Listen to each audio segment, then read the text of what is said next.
These are victims of abuse by Catholic Church clergy, those who have found the strength to speak out, to demand justice. They say there are many, many more who are still too traumatized, still summoning up the courage to talk.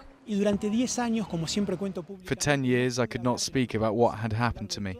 Throughout my adolescence, I could not put it into words. I couldn't ask anyone for help. Sebastian was 13 years old when he was sexually assaulted by a priest at his school. He did finally manage to name his abuser, who eventually was tried and jailed. Our testimonies, our voices and stories in public stimulate and energize other victims to lose the shame, to feel that they can share and take a step forward. The tide, he says, is turning in Argentina and around the world.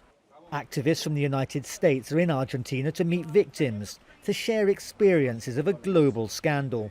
We can cite several cases where bishops recently have refused to disclose information to prosecutors about crimes by their priests. And they can get away with it here because they operate with legal impunity. That has to change if the church here is going to become lawful and if it's ever going to become safe for kids. 96 priests in Argentina have been accused of sexual abuse, but it's estimated there are hundreds more. Just a handful have been prosecuted and thrown out of the church. Only now is the full extent of abuse in the Catholic Church coming into the open as more and more of these victims speak out. So why, they're asking, is the Vatican not listening to them, not doing more to tackle the scourge of child abuse? The head of the Roman Catholic Church, Pope Francis, has called the abusers ravenous wolves who must prepare for divine justice. Zero tolerance.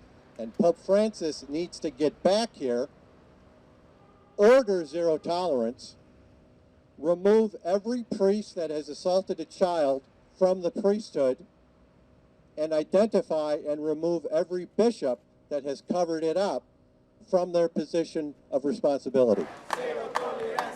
Their message is that if he can't tackle the issue in his own country, which he's not visited since he became Pope in 2013, he won't be able to deal with the scandal in the rest of the world. In the meantime, the voices of the abused are only growing louder. Daniel Schweimler, Al Jazeera, Buenos Aires.